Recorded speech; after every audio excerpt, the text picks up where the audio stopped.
Kwento ni Sunny. Walang eksaktong taon, lugar ng Tawi-Tawi. May ibang tema ng kwento natin ngayon mga kaiwaga. Subalit patungkol pa rin ito sa kahiwagaan ng mundo na may mga bagay nga naman at pangyayaring mahirap ipaliwanag. Dito ay mapakikinggan natin ang pagbabago ng buhay ni Sunny.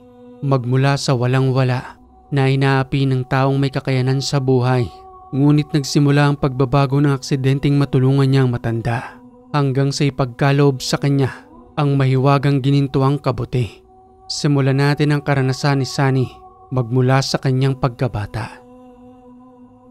Inay, bakit po kayo umiiyak? Pati po si Itay, nandoon sa may bintana at nag-iisip. Ano po bang nangyari? Nag-away po ba kayo? Hindi anak, wala kaming pinag-away ng tatay mo. Umiiyak ako dahil wala tayong sariling lupang matatayuan ng ating tahanan. Pinapalayas na tayo ngayon dito at hindi namin alam ng tatay mo kung saan tayo maaaring lumipat. 12 anyos pa lamang ako ng mga oras na yun. Subalit tumatak sa aking isipan ang nangyaring yun sa amin ni Inay at Itay, pati na rin sa aking nakababatang kapatid na nasa 6 na taong gulang pa lamang ng mga panahong yon. Hanggang sa kinabukasan, dumating nga sa aming tahanan ng may-ari ng lupang kinatitirikan ng aming bahay. Sambit pang wika nito habang galit na pinapalayas na kami roon. Ano ba naman kayo Kado at Emily? Napakahirap ninyong pakiusapan. Pinagsabihan ko na kayo kahapon. Umalis na kayo rito at kinakailangan ko ng lupang ito. Mang Waldo, bigyan niyo naman ho kami ng mahabang palugit. Hindi ho namin kaya maglipat ng isang araw lang. Sana naman ho ay maunawaan niyo kami. Hindi ko na problema yon. Napakatagal na ninyong naninirahan sa lupang ito. Kung kailan kailangan ko na, sagabal pa ang tahanan niyong ito. Nang nabubuhay pa ang inyong asawa, siya ho mismo nagpatira sa amin dito at siya ho nagbigay sa amin ng pahintulot na patuloy lamang kaming manirahan at itayo namin ang aming tahanan. Yun ay nung nabubuhay pa siya. Subalit ako na lamang mag-isa ang nangangalaga sa aming mga lupain. Magkaiba kami ng ugali. Kaya wag mo nga akong itulad sa asawa ko. Kung mabait siya sa inyo, ako ay hindi. Karapatan kong paalisin kayo rito dahil ako nagmamay-ari ng lupang ito. Nang lumuhod si Inay at Itay sa harapan ni Mang Waldo para sa pagmamakaawang bigyan pa kami ng mahabang palugit. Subalit ang ginawang yun ni Inay at Itay ay hindi man lamang pinansin ni Mang Waldo. Bagkus ay pinagsisirapang dingding ng aming tahanan gamit ang kanyang daladalang itak. At nang dahil sa ginawa ng matanda, nangakmang bubunot si Itay ng kanyang itak para tagpasin ng matandang matapobre. Pinigilan na lamang yun ni Inay upang maiwasan ang malaking kaguluhan na mas lalo naming maaaring ikapahamak. Tama na Kado, kunin na lamang natin ang mga damit nating kailangan. Umalis na tayo rito. Tamang sinabi ng matanda, wala tayong karapatan sa sarili niyang lupa. Mga anak, tulungan niyo kami sa pagliligpit ng inyong mga damit upang makaalis na tayo rito. Napakabigat sa aking pakiramdam ng mga panahong yon nang nakikita kong nahihirapan si Inay at Itay na patuloy na lamang sa kanilang pagluha. Sa kadahilan ng hindi ko rin alam ang gagawin ko, wala pa akong sapat na kakayanan upang matulungan si Inay at Itay. Yan ang mabuting gawin ninyo. Kahapon ko pa kayo pinagsabihan na umalis na kayo sa tahanang ito ni hindi man lamang kayo nagligpit ng inyong mga gamit. Kaya yan ang mapapala ninyo. At kapag loobusan na kayo nakalis rito, susunugin ko na ang tahanang ito upang wala nang nakasagabal sa aking lupain. Awang-awa ko kay nanay at tatay noon. Nakayuko ang kanilang mga balikat habang patuloy na nililigpit ang kinakailangan naming mga gamit. Niwala man lamang kaming kakayanan noon upang ipaglaban ang aming sarili bilang isang tao. Naisipan kong dahan-dahang lumapit kay Mang Waldo upang magbaka sakaling pumayag ito sa pakiusap na gagawin ko. Mang Waldo, baka naman pong maaaring wag niyo na po kaming paalisin dito. Wala pa po kasi kaming malilipatang ibang tahanan eh. Wala rin po kaming kamag-anak rito. Malalayo po sila. Parang awa niyo na po. Bigyan niyo pa po kami ng mahabang palugit. Nagmamakaawa po ko sa inyo, Mang Waldo. Ay nako, hindi uubra sa akin ang ginagamit ninyong bata. Ginagamit niyo pa ang anak niyong ito para maawa ko sa inyo. Baka sipain pa kita dyan. Umalis ka nga sa harapan ko. Subukan niyo lang saktan ang anak ko. Baka dumilim ang paningin ko, Mang Waldo, at hindi na kita makilala. Sunny, Bumalik ka na nga rito. Mapapahamak tayo dyan sa ginagawa mo. Aalis na tayo anak. Kunti na lang itong ililigpit namin ng tatay mo. Maya-maya pa'y nagsimula na kaming maglakad papalayo ng aming tahanan. At nang hindi pa man kami lubusang nakakalayo, kitang-kita ng aking dalawang mata at tumatak sa aking puso't isipan sa murang edad ang pagsunog ni Mang Waldo sa aming tahanan hanggang sa lubusang maglumiyab ito na patuloy na kinakain ng apoy. Wala na po ang bahay natin, inay. Lubusan na pong sinunog ni Mang Waldo. Napakasalbahe naman po niya. Para gawin niya po sa atin yun. Saan po tayo ngayon matutulog? Wala naman po tayong ibang matitirahan. Huwag kang mag-alala anak. Makakahanap din tayo ng matitirahan. Sige na't magpatuloy na kayo sa paglalakad. Habang sakbit-sakbit sa aking bag ang aking mga damit, pati na rin ang damit ng aking nakababatang kapatid, nagpatuloy kami sa aming paglalakad. Habang si Inay at Itay ay sandamakmak ang bitbit para may salbang iba naming mga gamit. Mahigit 1 linggo rin kaming nanirahan sa labas. Uminto na nga ako sa aking pag-aaral para hindi na maging dagdag sa isipin ni Inay at Itay at tumulong na ako sa mga gawain para sa aming pang-araw-araw. Anak, Sunny, halika rito. Samahan mo kong kumuha ng mga kabuti. Nakikita mo ba yung mga natuyong dayaming yun? May mga nagsipagsibulang kabuti roon na maaari nating kunin at ibenta. Halika, samahan mo ko. Sa isang malaking bakanting palayan, nandudoon ang maraming natuyong dayami. Nagtataka kami ni Inay na may nagsipagsibulang malulusog na kabuti roon at sa maniwala man kayo o hindi, nakakuha kami roon ng kalahating timba na pinagsimula naming ibenta. Nakakatuwa naman po ito, Inay. Ang dami po palang kabuti rito. Baka naman po may nagtanim ng kabuting ito. Wala anak, napabayaan ang palayang ito at kusang sumuli ang mga kabuti sa natuyong dayami. Maaari natin itong maibenta at magtira na rin tayo ng konting pang-ulam. Maya-maya uuwi na yung tatay mo at sigurado ako may daladalang bigas yun. Naglakad kaming patungo ni Inay sa isang palengke. Isinama namin ang aking nakababatang kapatid. Naupo kami sa gilid roon habang patuloy na inalok ni Inay ang mga kabuti sa mga taong dumaraan. Wala yatang interesado anak sa binibenta natin kabuti. Patuloy lamang nila itong tinitingnan at hindi naman binibili. Ano kayang magandang gawin natin para mapaubos natin ito? Kahit man lamang magkaroon tayo ng kunting salapi, pambili ng makakain natin kinabukasan.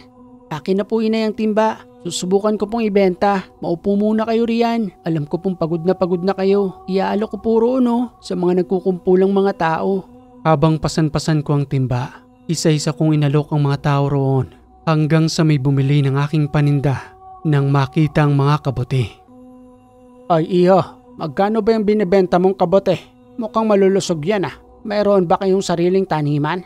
Wala po. Kinuha lang po namin ito, Ninay, sa nagkalat na dayami. Bibili po ba kayo? Magkano ba ang bentahan mo niyan? Dagli kong tinawag si Inay para sa presyo ng lahat ng kabuting yon na gustong bilhin ng isang lalaki. Manong, 200 lang po ang lahat ng yan. Pero kung gusto nyo po maaari pa naman po kayong tumawad. Pero marami na po yan para sa 200. Hindi na ako tatawad. Marami na yan para sa akin. Hindi ba kayo logi dyan? Hindi naman po. Dahil bigay lang po ito sa amin ng kalikasan. Kusa po itong tumubo sa isang kumpol ng dayami. Abay, hindi nyo ba alam na mainam na negosyo ang pagkakabote? Dahil kusa talaga yung tumutubo. Pero kinakailangan din niya ng tubig. Hindi nyo na maitatanong Meron kasing sariling taniman ng kapatid ko. Kaya nga nagtataka ako. Ang lulusog ng kabuti ninyo. Kaya nga naitanong ko kung may sarili kayong taniman. At isa pa'y mura na para sa akin ng kalahating timbang kabote. Napakalusog niyan sa katawan. Kaya kinakailangan ko ito habang patuloy na tumatanda. Ito ang 200 para sa inyo. Pakilagay na lamang dito sa basket ko ang mga kabote. Tuwang-tuwa kami noon ni Inay na sa unang pagkakataon nakabenta kami ng ganoon kalaking halaga na para sa tulad naming salat sa buhay. Malaki na ang halagang yun at malaki ang may tutulong sa amin para sa aming pang-araw-araw na pangangailangan. Subalit habang papauwi kaming 3, nakasalubungan namin si Mang Bernard na malapit na kakilala ni Itay at Inay. O Emily, saan na ba kayo nakatira ngayon? Nakita ko kasi yung bahay ninyo. Puro ngabo na. Ano bang nangyari? Nasunugan ba kayo? Hindi Bernard.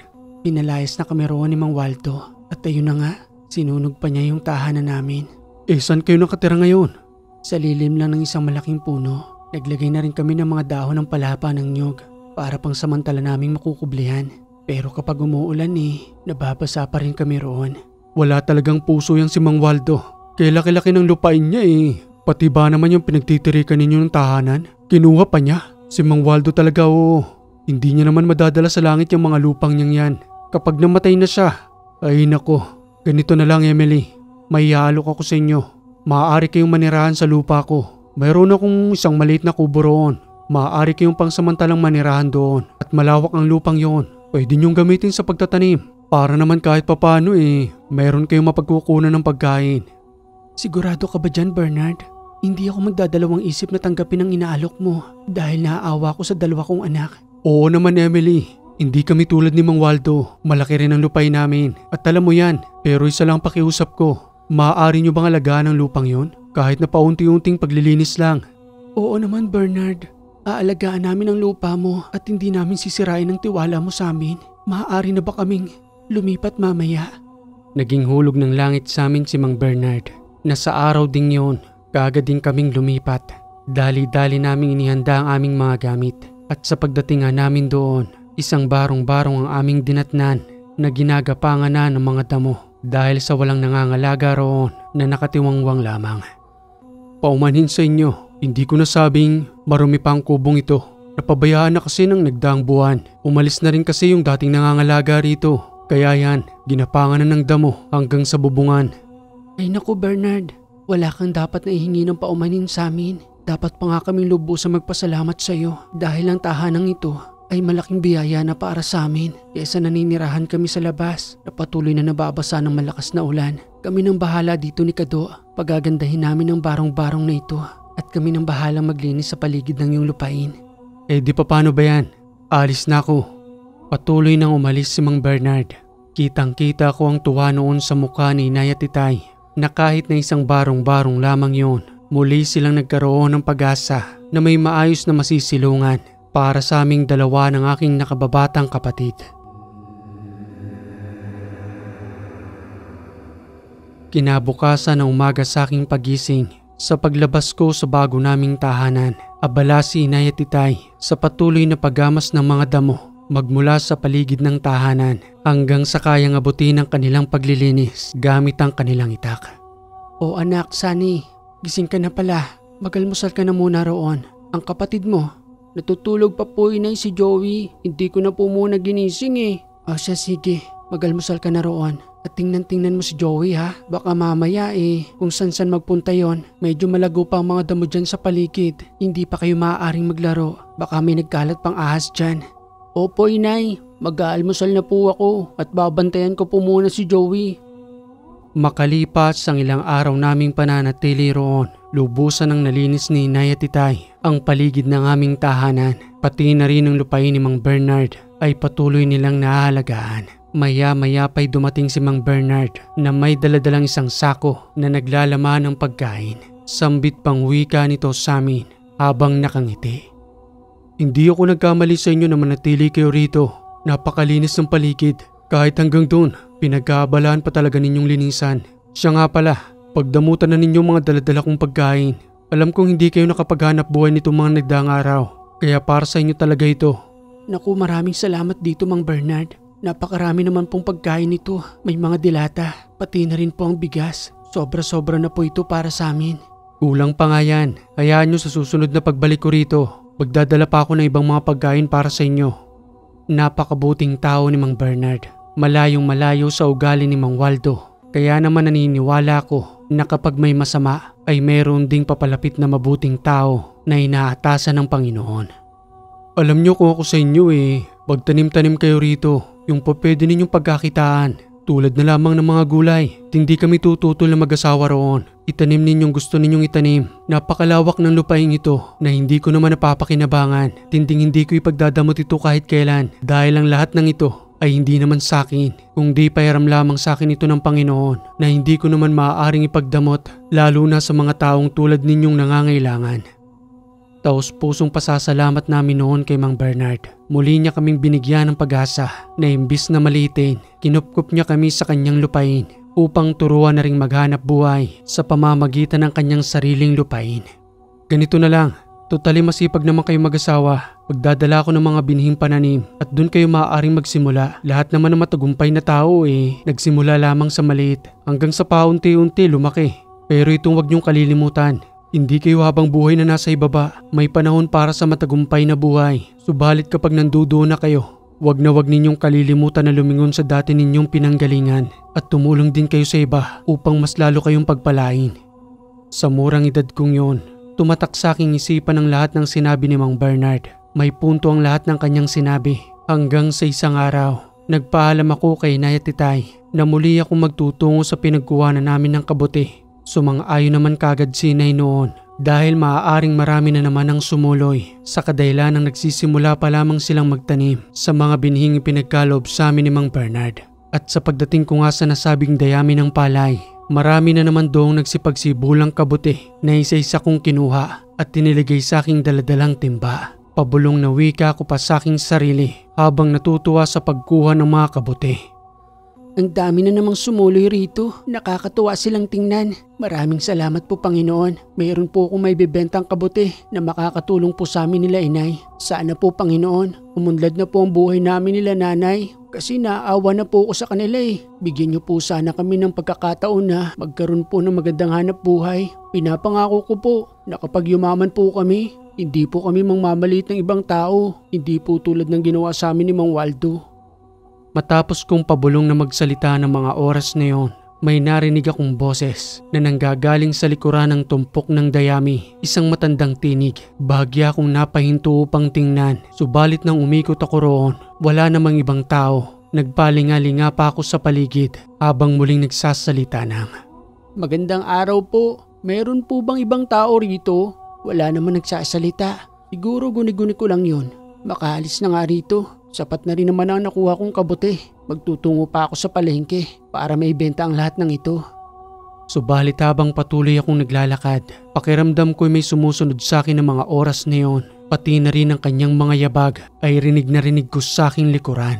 Subalit tulad ng kaninang pagtatanong ko, wala man lamang ni isang sumasagot. Kaya nagdali-dali ako sa aking paglalakad hanggang sa lubusang makarating ng palengke. Kuya, bili na po kayo ng kabote. Maganda po ito. Malulusog po At saka maganda po ito sa katawan. Hanggang sa muli kong makita ang lalaki na dating pumakyaw ng aming panindang kabote. Magandang araw po. Baka po gusto niyo po uling bumili sa akin ng kabote. Dating presyo lang po. Abay, napakasipag mong bata ka. Nasaan ang nanay mo? Nandoon po sa bahay namin. Nagtatanim po ng mga gulay at nag-aalaga na rin po dun sa bunso kong kapatid.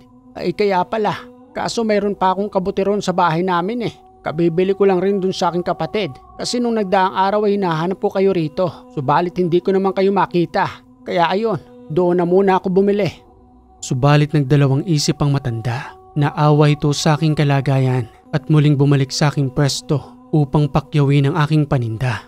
Ay nako iho, pinabagabag ako ng konsensya ko. Naawa ko sa iyo. Sa murang edad mong yan naghahanap buhay ka na rito. Akin na nga yung lahat at ilagay mo na rito sa aking daladalang basket. Papakyawin ko ng muli iyan. Marami pong salamat. Malaking tulong po ito para sa amin. Pangdagdag po sa pang-araw-araw namin nila nanay. O ay sige itong 200 mo. Makakauwi ka na iho. Ibigay mo yan sa nanay mo para naman hindi masayang ang perang yan.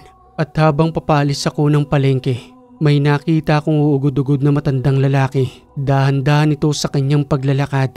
Pumukaw iyon ng pansin sa akin. Kaya naman lumapit ako sa kanya upang tulungan itong makatawid patungo sa kabilang daan. Lo, tulungan na po kitang makatawid. Pansin ko po kasing hirap na hirap ka na At saka napakarami pong dumaraan. Baka po mabangga ka. Delikado po para sa edad ninyo. Maraming salamat iho. Napakabuti mo. Sa dami ng taong nandirito ngayon, ikaw lamang na nag-iisang nakapansin sa akin. Siga't pakisamahan naman akong makatawid doon. Maaari bang humawak sa iyong balikat? Oo naman po Lo, kumapit po kayo sa balikat ko para po hindi kayo mag-alangan sa paglalakad hanggang sa makarating po tayo roon sa kabila. Nasaan po bang kamag-anak ninyo? Wala man lang po bang mag-aalalay sa inyo rito? Hindi na nagsalita ang matanda sa aking pagtatanong. Nagpatuloy kami sa aming paglalakad hanggang sa lubusang makarating sa kabila na wala nang gaanong dumaraang tao.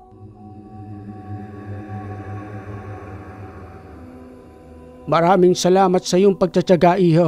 Talagang inihatid mo ako rito. Kahit na napakabagal ko nang maglakad, siya nga pala. Maaari pa ba akong makahingi ng isang pabor sa iyo? Yun ay kung papayag ka lang naman. Ano po yun, Lo? Basta po kaya ko, tutulungan po kita. Maaari ba akong makahingi man lamang kahit na isang pagkain? Pagkain po? Wala rin po akong pagkain eh. Pero may pera po ko rito. Pinagbentahan ko po ng kabuti. Hayaan niyo po, Lo. Hintayin niyo po ako dyan saglit ha. Bibili lang po ako ng pagkain para po may makain kayo rito bago man lamang po ako umalis. Dali-dali akong nagtungo sa isang karinderya, bumili ng kanin na tulam para sa pagkain ng matanda. Lo, ito po ang pagkain. Pasensya ka na po yan lang po kasi yung nakayanan ko eh. Ang iba po kasing pera nandirito, ibibigay ko pa po kay Inay para rin po sa pang-araw-araw namin. Ngumiti lamang ang matanda sa aking harapan, saka kinuha ang iniabot kong pagkain. Labis ang pasasalamat sa akin ng matanda. Hanggang sa maya-maya pa, nagpaalam na ako sa kanya upang muling bumalik sa aming tahanan. Pasensya na po, Lo Uuwi na po ko, baka hinahanap na po ko ni Nanay. Maraming salamat sa iyo, Iho. Sa murang edad mong yan, napakabuti ng iyong puso. Nauunawaan mong nararamdaman ko. Hayaan mo, may gantimpalang naghihintay para sa iyo at para sa iyong mga magulang. Hindi ko man maintindihan ang mga sinabi sa akin ng matanda noon. Subalit alam ko sa aking sarili na nakagawa ko ng kabutihan dahil alam ko ang pakiramdam kapag ang isang tao ay walang-wala na kahit nang makakain ay hindi nila kayang matugunan. Hanggang sa muli akong makabalik sa aming tahanan, iniabot ko kay Inay ang salapi. Subalit sa mga oras na yun, ako naman ang nakakaramdam ng gutom. Kaya naman niyaya na ako ni Inay na sabay-sabay na kaming kumain. Anak, maraming salamat dito ha. Malaking tulong ito para sa ating pang-araw-araw. Akala ko nga kumain ka na doon eh, kasi bawas na yung benta mo. Naku po, hindi po Inay. Naawa po kasi ako dun sa matanda. Nagugutom daw po kasi siya eh. Kaya po binili ko na po ng pagkain. Kaya ayun, nabawasan po yung benta natin. Tama lang yung ginawa mo anak. Hindi kami nagkamali ng pagpapalaki sa'yo. Salat man tayo sa karangyaan. Pero alam natin ang tama at mali. Huwag kang magbabago anak ha. Hanggang sa lubusan kang magbinata.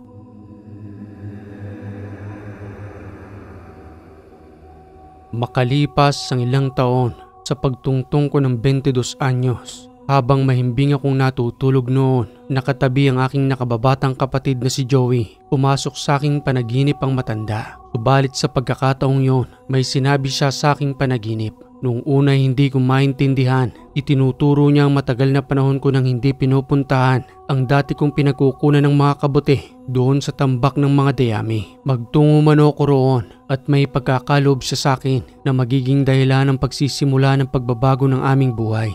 Subalit hindi naman ako naniwala dahil para sa akin ay panaginip lamang yon na walang katotohanan. Subalit sa gabi-gabing pagpapakita sa aking panaginip ng matanda, nagtataka ako dahil 3 linggo ng sunod-sunod na paulit-ulit ang panaginip na yon na palaging itinuturo ng matandang dayami kung saan ako noon kumukuha ng mga paninda kong kabuti. Hanggang sa isang araw ay muli kong naisipang magtungo roon kasama ang kapatid kong si Joey. Ngunit sa pagdating ko roon, wala na ang tambak ng dayami. Nalusaw na ito sa paglipas ng panahon at ang mga nasabing kabuti ay wala na ring nagsipagsuluyan.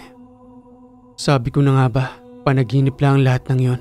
Bakit pa kasi ako naniwala? Ano ba kasi yun kuya? Akala ko ba may hahanapin ka rito? Inapakasukalan ng damo mukhang napabayaan ang lupang ito. Pasensya ka na Joey, pati ikaw ay nadamay ko pa sa kalokohan ko. Ibang-iba na nga ang lugar na ito. Isa itong dating malawak na palayan, subalit inabandona na. Dito ako madalas noon nangunguha ng mga kabuti na ibinibenta ko sa palengke. Kasama ko pa nga noon si Inay pero ngayon wala na. Tara na nga Joey, umuwi na lang tayo. Subalit sa pagtatangka kong maglakad, ni hindi ko maihakbang ang aking mga paa. Hindi ko alam kung bakit. Nauna na nga noon sa akin si Joey hanggang sa mapalingon siya sa akin na muling nagwika ng, Ano ba kuya? Akala ko ba uwi na tayo? Bakit hindi ka pa umalis dyan? Joey, hindi ko alam Hindi ko maihakbang ang mga paa ko. Ano? Hindi mo maihakbang? Nagbibiro ka naman kuya Halika na. Kukuha pa tayo ng mga itinanim ni nanay na sitaw para may maibenta tayo. Hindi ako nagbibiro Joey. Hindi ako makaalis dito. Muling bumalik si Joey sa aking kinatatayuan. Pilit niya akong hinihila. Subalit tulad nga ng sinabi ko sa kanya, hindi ako makahakbang hanggang sa muli akong makarinig ng boses ng matanda. Tinatawag nito ang pangalan ko. At nanggagaling ang kanyang tinig doon mismo sa masukal na damuhan. Kuya, may maligno ba rito? Ano ba kasing nangyayari? Subalit nang muli kong tangkain ay hakba ang aking mga paa patungo sa masukal na damuhan, nakapagtatakang nakaalis ako roon kahit na patuloy na nangingilabot. Sinuong ko ang masukal na damuhang yun upang muling makita ang matanda. Ang kinatatayuan kong ito, nandirito ang dating makapal na dayami, pero nasa ng matanda? Wala naman siya rito. Hanggang sa makita kong nagsisipag-galawan ng masukal na damuhan na kasing taas na ng tao. Unti-unti kong naaninig ang itsura ng matanda habang papalapit sa akin. Muli tayong nagkita makalipas ang mahabang panahon. Binata ka na, iho. Naaalala mo pa ba ako? Oo naman ho, ikaw yung matandang tinulungan ko roon sa may palengke. Pero bakit hindi nagbabagong itsura mo? Matagal na panahon ang nakalipas at isa pa nahihirapan ka ng maglakad noon. Nagpanggap lamang ako upang mapagtuunan mo ng pansin. Subalit dahil sa busilak ang iyong puso, hindi ka nag-alinlangan na tulungan ako sa kabila ng aking sitwasyon. Naaalala mo pa ba ang mga sinabi ko sa iyo noon? Wala na ho kong ibang matandaan dahil sa murang edad ko noon basta ang alam ko lang ay tulungan ka. Sa bagay, mahabang panahon na ang nakalipas. Sa dami na ng pinagdaanan mo sa buhay, nalimutan mo na ang mga sinabi ko. Subalit ipapaalala ko sa iyo na ang tulad mong may busilak na puso ay may gantimpalang naghihintay para sa ikababago ng buhay ng iyong pamilya. Gantimpala? Ano naman ho yun? Noong panahon na patuloy kang nanalangin sa lugar na ito para sa pagbabago ng inyong kapalaran, dininig ang iyong panalangin. Subalit dumaan ka sa pagsubok. Yun ay nang tulungan mo ko sa palengke at binigyan pa ng pagkain. Nakapasa ka sa pagsubok na yon. Subalit sa paglipas ng panahon, hindi ka agad na ipinagkalob sa iyo ang gantimpala upang lubusan pang masubok ng panahon ang iyong sarili upang hindi masayang ang ipagkakalob ko sa iyo at maging karapat dapat ka na pag-ingatan ang lahat ng karangyaan na matatanggap mo. Maraming tao ang nangangarap sa pagbabago ng kanilang buhay. Patuloy silang nananalangin.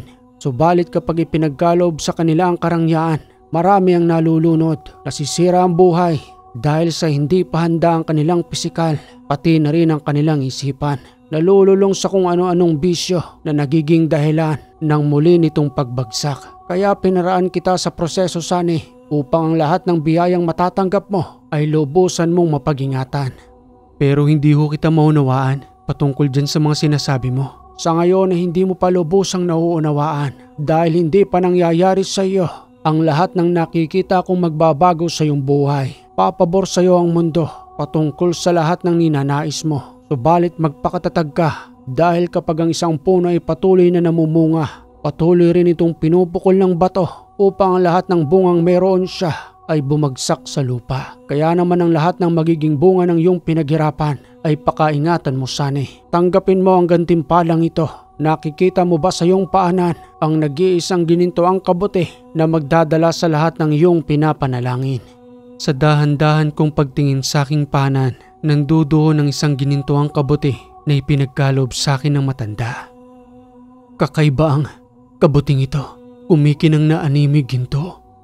Lo? Ano ho bang gagawin ko rito? Kunin mo at ibalot mo sa pulang tela. Wag na wag mo yung ipagyayabang ng kahit na kanino. Kahit na sa iyong magulang at kapatid, mawawala ng bisa ang gininto ang kabuting yan kung patuloy mong gagawin niyon. Para sa akin ay mas mainam na itago mo ito. Ilagay mo sa iyong bag na sa lahat ng gagawin mong transaksyon, tutulungan ka ng gininto ang kabuting yan upang ang lahat ng iyong pinaplano ay patuloy na sumang-ayon sa iyo. Ibig niyo bang sabihin ito magdadala sa akin ng swerte? Ganoon na nga iyo. Mas mainam na mag-alaga ka ng mga kabuti. Doon ay mas papalarin ka dahil sa ang kabuting yan ay patuloy sa kanyang pagkinang na mag-aakit at magdadala sa iyo ng swerte. Kaya naman mas magiging madali para sa iyo ang lahat. Subalit wag na wag mong kalilimutan magpasalamat sa Panginoon dahil ang biyayang yan ay ipinagkaloob sa iyo. Marami yung salamat, Lo. Unti-unti ko na hong nauunawaan. Kaya niyo't pangangalagaan ko ito. Ano ho bang Nasaan ang matandang yun? Kanina lang nandito siya sa aking harapan. Kuya, ano bang ginagawa mo riyan? Kanina ka pa dyan Kinakagat na ako ng lamok rito. Lumabas ka na nga dyan sa masukal na damuhang yan. Dahil kung hindi tatawagin ko na si Inay at Itay para tulungan akong pasukin ka dyan. Nang marinig ko ang boses ni Joey, Para akong nalimpungatan na para bang muli lamang ako na naghinip ng mga oras na yun. Subalit nasa aking kamay ang gininto ang kabuti na pinagkalob sa akin ng matanda. Oo na Joey, lalabas na ako rito. Napakamainipin mo naman. At sa muli kong ang pagbabalik sa kinatatayuan ni Joey, nakasimangot na ito sa kadahilan ng kanina pa raw siyang naghihintay na hindi na alam ang kanyang gagawin. Anong mainipin ang sinasabi mo kuya? Ang tagal-tagal ko rito eh. Akala ko nga hindi ka nalalabas dyan. Kasi natatakot akong pasukin ka dyan eh. Dahil ang pakiramdam ko na mamaligno na tayo rito. Ano ba talagang nangyari sa'yo ron? Hindi ko nga rin alam eh. Siguro nga na maligno tayo sa lugar na ito. Halika na, tumuwi na tayo. Baka hinahanap na tayo ni Inay at Itay. Mas minabuti kong hindi na sabihin kay Joey na tulad ng babala sa akin ng matanda. Huwag ko na raw manong ipaalam sa aking kapatid o kahit na sa aking mga magulang.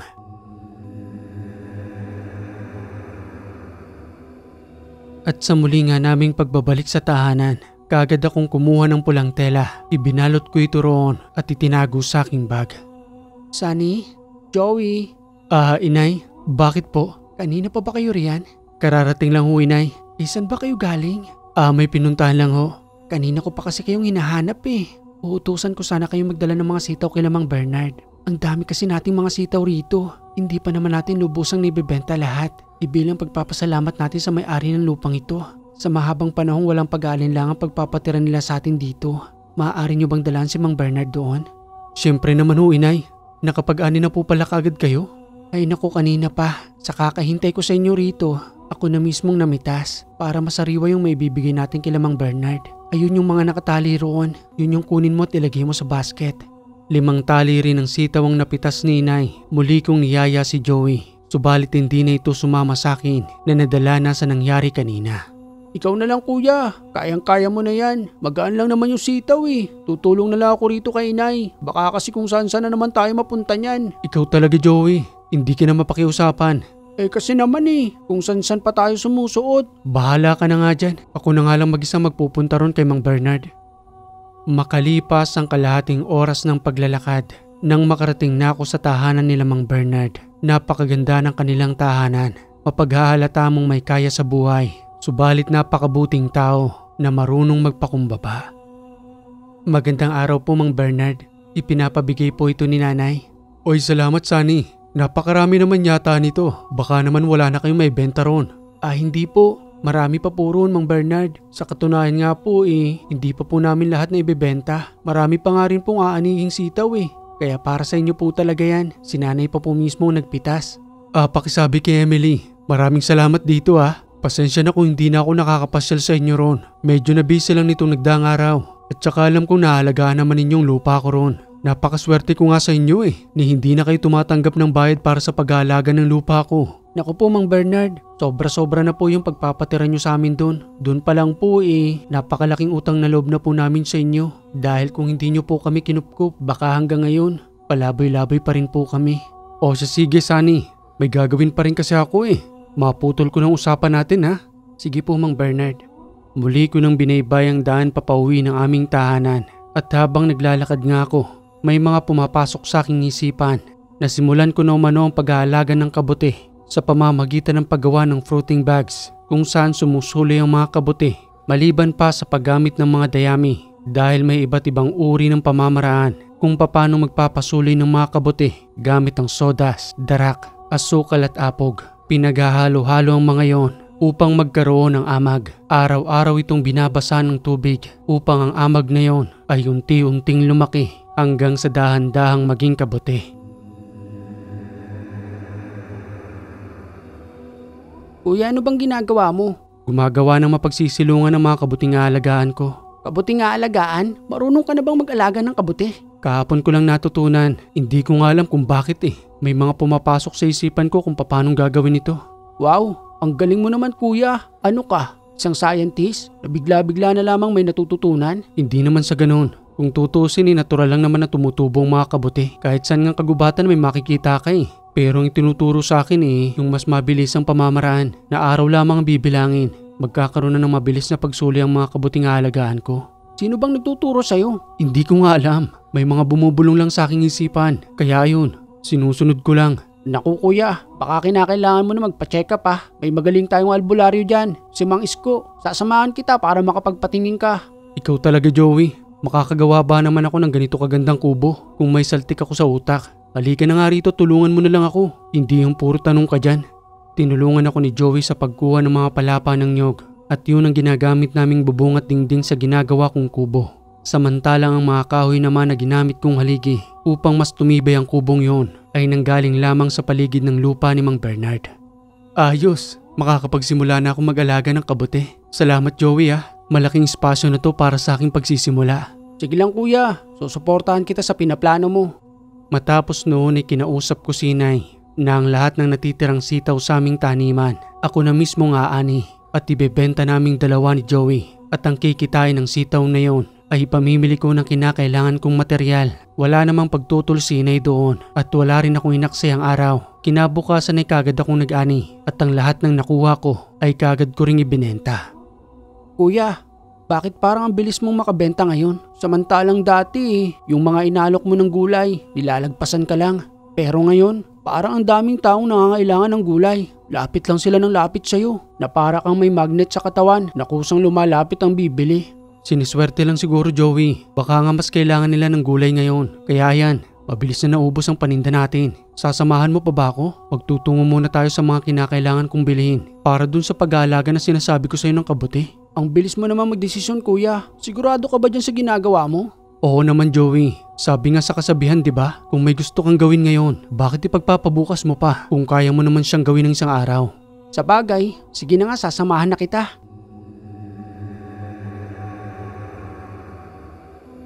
At nang makumpleto na nga namin ni Joey ang lahat ng kinakailangan ko, kaagad na rin kaming umuwi ng tahanan para masimula ang paggagawa ng fruiting bags na pagtutubuan ng mga kabuti.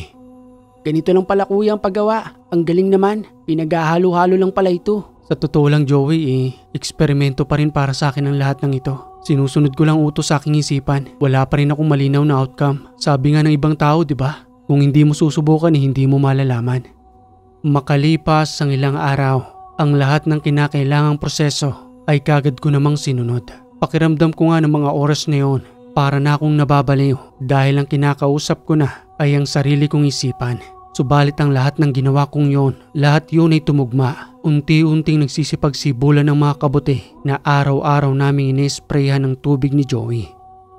Ang galing, matapos ang ilang araw na proseso, eto na siya ngayon. Nagsimula sa puting amag hanggang sa unti-unti ng tumutubong mga kabuti. Nakakatawang tingnan. Salamat dun sa matandang, hindi ko alam ang tunay na pangalan. Siya kaya nagbibigay ng ideya sa aking isipan.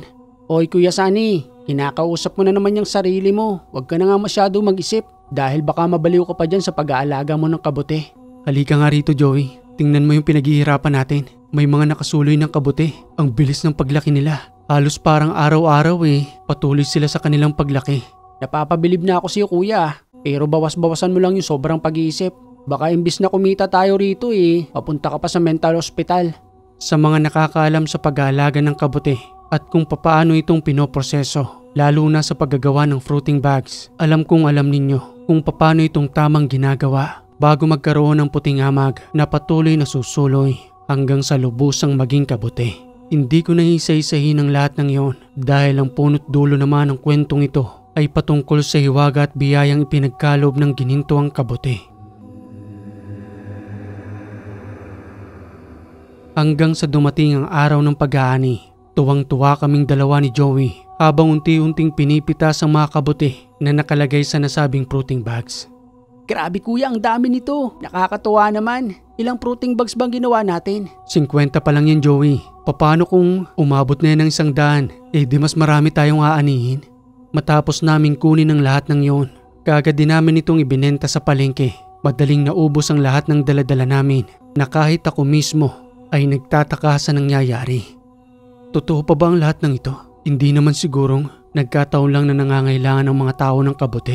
At isa pa may mga nagtitinda rin doon. Bakit hindi sila doon bumili?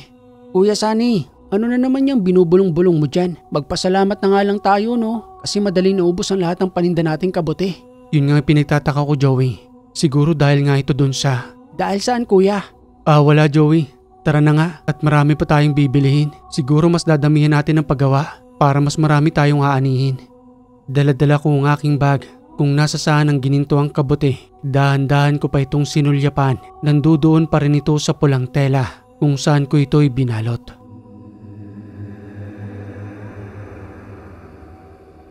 Aling Loret, yung mga binili ko sa inyo noon, ito nga ho pala yung mga listahan. Dodoblehin ko ang pagbili ngayon. Abay, paparami ng paparami ang binibili mo, iho. Para saan ba ang mga ito? Sa pag-aalaga ho ng kabote.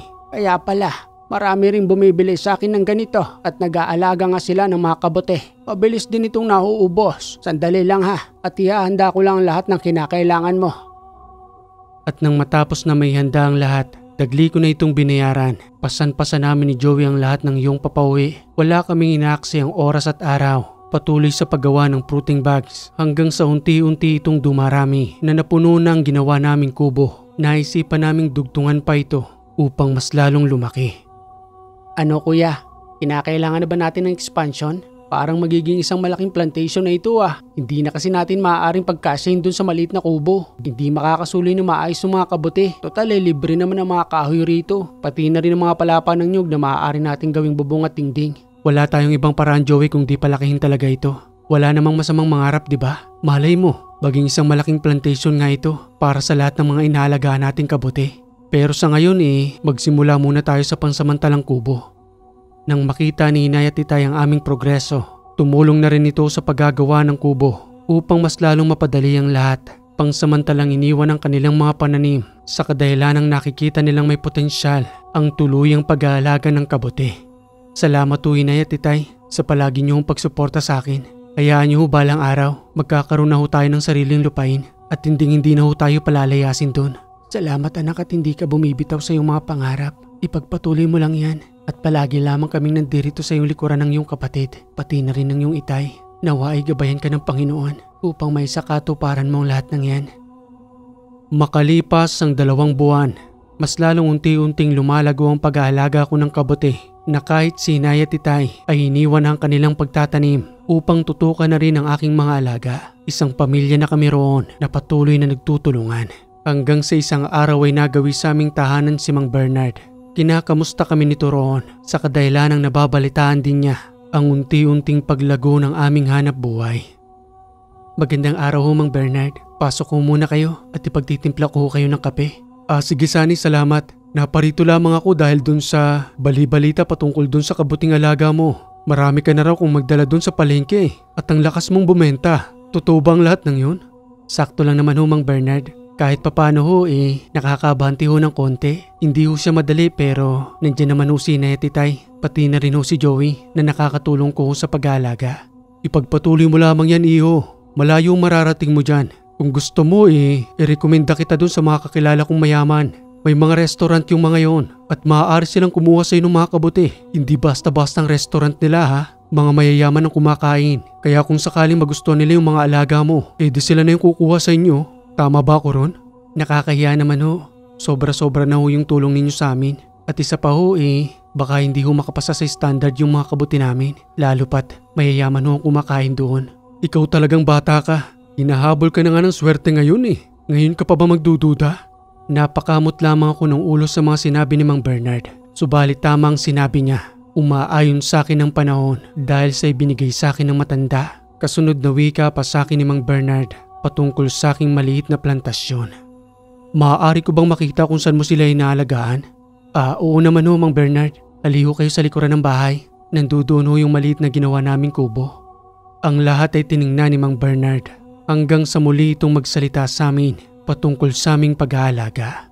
Alam mo Sani, napakalaki ng potensyal nitong lumago at sa ayaw mo man o hindi, irerekomendo ko ito sa aking mga kakilala. Kaya ihanda mo ang iyong sarili, sigurado kong mauubos yan. Hindi ka na sa palengke ngayon magdadala kung di sa mga naglalaki ang restaurant na. Hindi ako kaagad nakapagsalita ng mga oras na yun dahil sa mga sinabing yun ni Mang Bernard. Hindi ko inaasahan na sa maikling panahon na unti-unting paglago ng aking mga alagang kabote ay maaari pala itong magkaroon ng malalaking customer na pwede kong pagdalaan. Ano naman pong gagawin ko Mang Bernard patungkol po dyan sa sinasabi ninyong malalaking restaurant? Hindi ko po alam kung paano ko silang papasukin para makapagdala po sa kanila ng mga kabote. Ipapakilala nyo lang po ba sila sa akin o ako po mismo magtutungo sa pwesto ng kanilang restaurant? Ako mismong sasama sa iyo Sani. at magtutungo tayo sa bayan. Sa tagal na namin kumakain doon ang pamilya ko, kaya nakilala na nila kami. Kung baga regular customer na. Magdala ka ng sample ha? Bukas na bukas rin. Magtutungo tayo sa nasabi kong restaurant. Wala namang masamang sumubok, di ba? Kung magustuhan nila yung mga kabuti mo, di ayos. Kung hindi naman okay lang din. Wala namang nawala sa'yo, di ba? May mga customer ka pa rin naman sa palengke. Sa bagay, tama hong sinasabi ninyo, Mang Bernard. Sige po, magdadala po ako bukas ng pang-sample. Marami pong salamat, Mang Bernard. Ngayon pa lang po sobra-sobra na pong pasasalamat sa inyo. Maliban pa po sa pagpapatira nyo sa amin dito, umayag pa po kayong gamitin namin ang inyong lupa. Tapos ngayon, sasamahan nyo pa po akong ipresenta sa restaurant ang mga kabuting meron ako. Ay nako, Sunny, huwag mo nang isipin ang lahat ng yun. Nang makita ko noon ang kalagayan ninyo, alam ko na kung paano kayong tutulungan. Kaya ito ng pagkakataon ninyo para makabangon. Alam kong mataas ang pangarap mo, kaya ka nagsusumikap ng ganyan. Alam mo bang nanggaling din kami sa baba? Na unti-unti lamang naming naiangat ang aming sarili. Pero ni isang beses, hindi kami nang yurak ng ibang tao para lamang umangat. Kaya tama yung landas na tinatahak mo. Pinagsusumikapan mo ang lahat ng bagay. O paano ba yan? Magtungo ka sa aking tahanan bukas na umaga ha? Para may presenta na natin sa bayan yung mga kabuti mo. Hindi nyo na may tatanong dahil sa dami ng lupa nitong si Mang Bernard, pati na rin ang iba't ibang uri ng negosyo.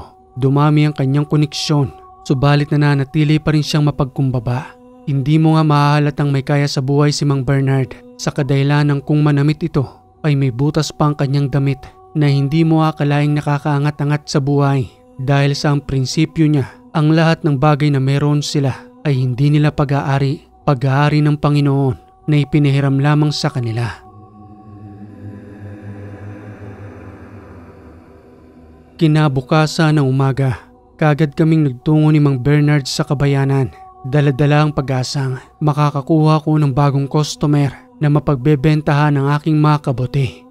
O relax ka lang, Sunny. Parang kinakabahan ka naman yata. Nandito na tayo. Ito pa lamang yung unang papasukin natin. Nandiyan dyan ang may-ari ng restaurant na yan. Hayaan mo ipakilala kita at ako na munang bahala sa'yo. Susubukan lang natin na masuplehan sila at sana tanggapin nga agad. Para naman mayroon ka ng isang siguradong pagdadalaan. Napakasimple lang ng kasuotan ko noon. Naka-short, naka-tsinelas, habang nasa timba naman yung mga kabuti na ipipresenta ko sa may-ari ng restaurant. Ano nga ba naman ang alam ko noon dahil batang palengke ako na wala namang kaalaman sa karangyaan at lumaki sa hirap ng buhay na kung ano lang ang meron kami, yun lang rin ang maaari naming gamitin. Maya-maya pa'y pumasok na kami sa loob ng restaurant. Napakaganda roon na sa unang pagkakataon, yun pa lamang ang unang pagpasok ko sa isang magarang restaurant na siguro kung tutusin, kung hindi ko kasama si Mang Bernard ng mga oras na yun, maaaring hindi ako papasukin sa aking postura dahil nga naman sa daladala kong timba habang nakatsinelas, samantalang ang mga kumakain doon mapaghahalata mong may kaya sa buhay dahil sa may kanya-kanyang sasakyan at magagarang kasuotan. Kilala si Mang Bernard ng mga crew roon, kaya naman patuloy ang aming pagpasok hanggang sa huminto kami sa isang mesa na may hinihintay na yun pala ang nagmamay-ari ng restaurant na yun. Hanggang sa maya-maya pa'y dumating na nga ito. Simple lang rin kung manamit ang may-ari ng restaurant. Hindi mo nga mapag-aakalang siyang may-ari. Dahil tulad ko, nakashort lang rin ito habang nakatsinelas. Ang kaibahan nga lang may pera siya, samantalang ako naman wala. Matapos nilang mag-usap at magkamustahan, doon ay pinakilala na ako ni Mang Bernard. At sa unang pagkakataon, walang alinlangan akong kinamaya ng may-ari ng restaurant na yon. Ni hindi man lamang siya nagdalawang isip sa akin dahil sa magkaibang level ng buhay namin. Nandudoon na yung pakiramdam na parang nanliliit ako sa aking sarili. Subalit ang ipinakita sa aking ugali ng dalawa ay parang pantay-pantay lang, walang mahirap at walang mayaman. May dumating pang mga pagkain noon na hindi ko pa natitikman sa talambuhay ko na sa mga oras na yun ay ipinaranas sa akin ni Mang Bernard, pati na rin ng may-ari ng restaurant. Marami pong salamat sa pagkain, Mang Bernard. Ang dami naman po nito. Hindi ko po alam kung paano kong ubusin. Sige lang at kumain ka lang, Sunny. Pagkatapos mo dyan muli tayong mag-uusap na tatlo para dyan sa kabuting ipepresenta mo.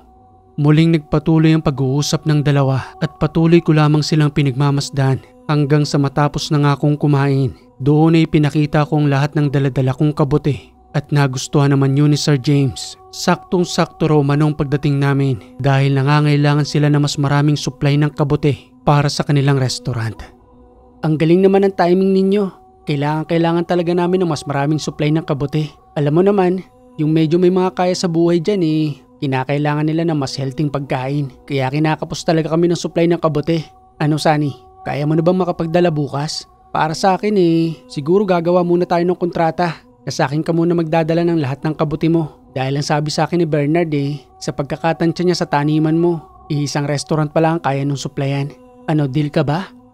Pumintig sa aking tenga ang mga sinabi ni Sir James. Sino ba naman ako para tumanggi sa kanyang inalok? At sila ang mas nakakaalam ng mga oras na yun kung hanggang saan pa lamang ang kakayanan ko na maaari kong supplyan.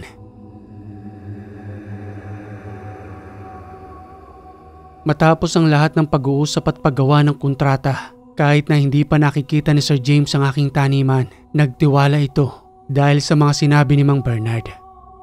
Marami pong salamat Sir James, pati na rin po sa iyo Mang Bernard. Salamat po sa pagtitiwala ninyo sa akin.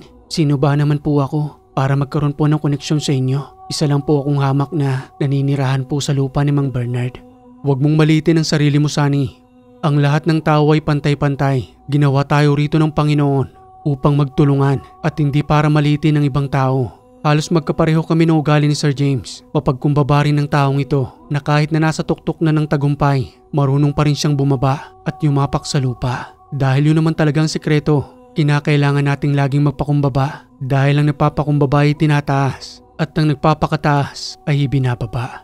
Wag na wag mong kalilimutan yan, Sunny, at kapag nalasap mo na yung tagumpay, tumulong ka rin sa iba nang walang hinihinging kapalit. Pakiramdam ko ng mga oras na yun, ako na ang pinakamaswerteng tao dahil napaliligiran ako ng 2 taong matagumpay sa buhay na marami akong matututunan patungo sa aking pinapangarap para sa aking mga magulang.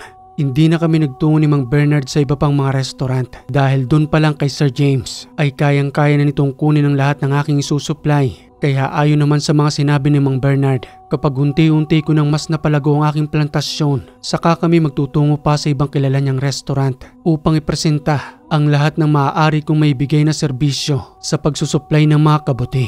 Sambit pang wika nito sa akin sa muli naming pagbabalik sa kanilang tahanan. Congratulations, Sunny. Sa unang restaurant pa lang na pinuntahan natin okay na kagad. Siya nga pala, dalahin mo mga pagkain ito. Naku po, sobra-sobra na po ito Mang Bernard.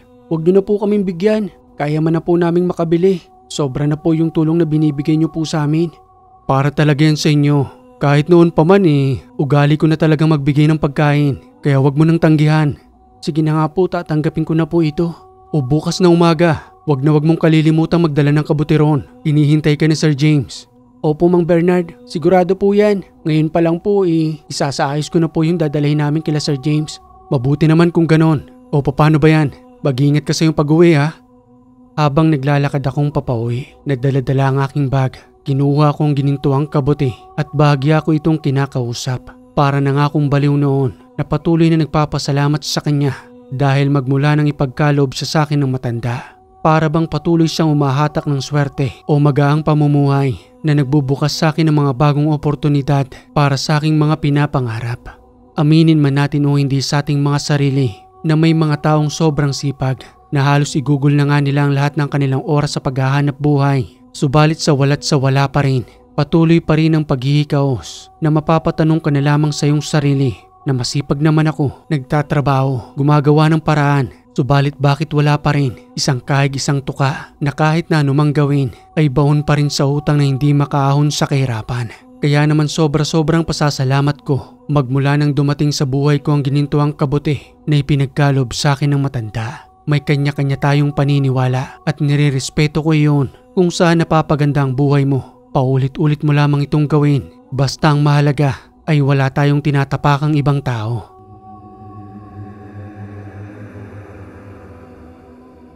At nang makarating na nga ako sa aming tahanan, tuwang-tuwa ang aking mga magulang, pati na rin si Joey. Kaya naman ang araw ding yon, inihanda namin ang lahat ng kinakailangan upang sa kinabukasan ay maaga kaming makarating roon at hindi mapahiya kay Sir James sa pagbibigay niya sa amin ng pagkakataon.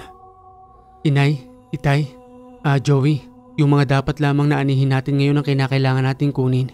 Yung nasa tamang sukat lang para naman hindi tayo mapahiya kay Sir James. At kapag naubos na ang lahat ng ito, kinakailangan natin gumawa ng bagong fruiting bags para naman may mga bago tayong aasahan, lalo pat may naghihintay na sa ating customer. At sigurado kung araw-araw na mauubos ang mga kabuti roon dahil sa marami ang kumakain.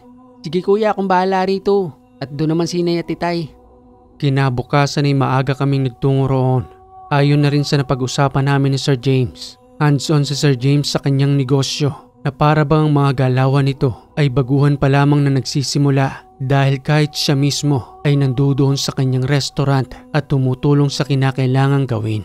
Hindi siya yung tipo ng among uupo lamang sa isang tabi na patuloy lamang na mangmamando sa kanyang mga tauhan. Ibahin mo si Sir James na kaya mas lalong yumayaman dahil sa sipag nito na kahit maunlad na ang kanyang negosyo ay patuloy pa rin itong tumutulong sa kanyang mga empleyado. Napapaisip tuloy ako ng mga panahong yon na kung si Sir James nga na maunlad ng pamumuhay ay hands-on pa rin sa kanyang negosyo, paano na lamang ako na nagsisimula pa lamang. Magandang umaga po Sir James. Ito nga po pala si Inay at Titay at ang kapatid ko pong si Joey. Magandang umaga po sa inyo. Salamat naman at dumating na yung mga order ko. Kailangan talaga namin yan ngayon. Sir James, bakit napakasipag niyo po? Samantalang ang negosyo niyo may sistema at maunlad na. Pero hanggang ngayon, nakikita ko po sa inyo na parang bago niyo palang sinisimulan ng negosyo dahil sa kilos ninyo. Ganun talaga dapat, Sunny. Kung paano ka nagsimula noon, dapat hanggang sa huli ay wag na wag mong babaguhin yung sipag mo. Kasi yan yung magdadala sa'yo sa tagumpay. Hindi porkit kumikita na yung negosyo, ikinakailangan mo na magpahinga. Kailangan nandoon ka pa rin sa negosyo mo. Dahil kung magpapabaya ka, malamang unti-unti ring babagsak ang negosyo mo. Isipin mo na lang lagi na empleyado ka rin ng negosyo mo dahil siya nagpapasahod sa'yo at bumubuhay sa iyong pamilya.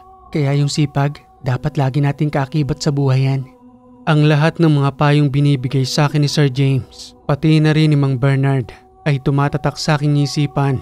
Kaya naman sa araw-araw na ginagawa namin noon, mas lalo akong nangangarap na balang araw ay magiging isang matagumpay akong negosyante, subalit marunong lumingon sa pinanggalingan na hindi nang mamaliit ng kapwa-tao.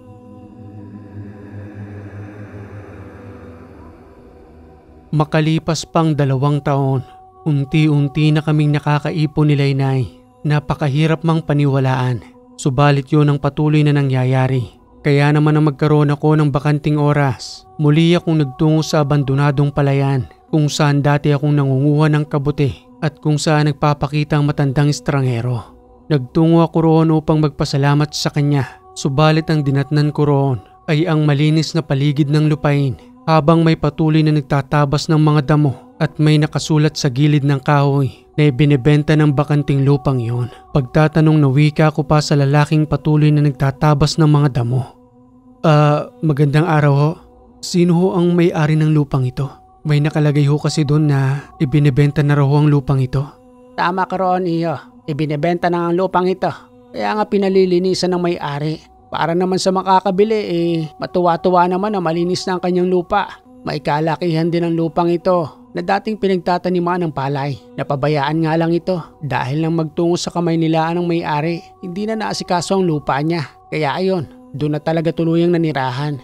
Paano ko naman makakausap yung may-ari kung wala naman pala ho siya rito? Ibig mo bang sabihin may plano kang bilhin ng lupang ito? Ganoon na nga ho. Yun ho ay kung magkakasundo sa presyo. Sino ho bang maaari kong kausapin? Si Mang Berong ang katiwala rito. Kung gusto mo sasamahan kita sa tahanan niya kasi ang payo niya sa amin kapag mayroong nagtatanong, samahan daw namin sa kanyang bahay. Sige ho kung maaari lang. Hindi nga ako nag-aksaya ng oras ng araw na yon dahil mahalaga para sa akin ang lupang yon. Kaya naman ang pagdating namin sa tahanan ni Mang Berong, sa una naming pag-uusap, hindi ko kaya ang presyo dahil sa may kalakihan ng lupa at hindi naman siya makapagdesisyon sa presyong nais ko. Sa kadahilan ng isa lamang siyang katiwala at kung kaya ko umanong maghintay sa araw ng Sabado ay magtutungo sa kanilang tahanan ng may-ari ng lupa na maaari kong pakiusapan sa presyong kaya ko.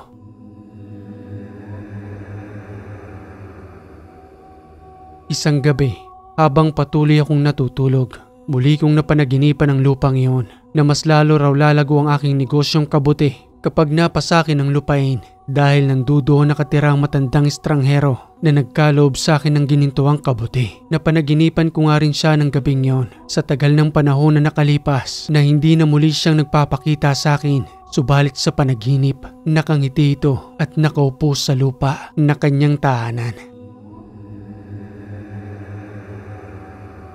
Hanggang sa dumating na nga ang araw na pinakahihintay ko, ang araw ng Sabado, na sa unang pagkakataon ay nakausap kong may-ari ng lupa. Patuloy ang aking panalangin habang daladala sa aking bag ang ginintuang kabuti, sambit pang wika na may-ari ng lupa.